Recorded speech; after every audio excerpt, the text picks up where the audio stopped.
xaru fi ay day gàlla ndax yaa ngi fàttaliku suñu Dubaay ja. merde ak Dubaay. kenn du tabaski te yori boor kon sa tabaski du neex. waaw nan ngeen di dóor rek gis nga buñ dóoree dóor.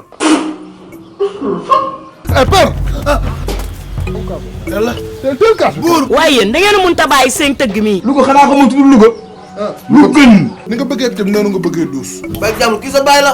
lekk benn rafetul. xaw ma lu mu teg père Daouda Fall nee na ba mu puub néegam ba. damay woo père Mbaye wax ak moom. te may xam ne bëgguma ko sëriñam moo xamante ne sama papa rek may ma ko. 200 000 jox ma 100 jël 100 rek lay wax. tey père bañ na xolam bi trop. ku ma bëggee xool. merde. cousin Waly Seck laa àndal ni Cheikh Ballago mi ngi nee tax. danoo lekk sama xaalis. Fall.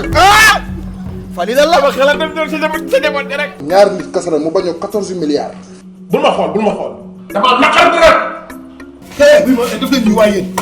barke maam Ndiogou Fall maa leen mën. may maag sa kanam gii na fukki dëkk. yow moom sara say di mel na fu ñaala may la ngaa mi. sëriñ si kat léegi bu leen ñaanal dañuy ñàngal di dóoraale. yow kay yaa indi problème bi. yi ñu jaay ba pare bu leen joxatu ñu lekk bu leen joxatu ñu naan jar nañ.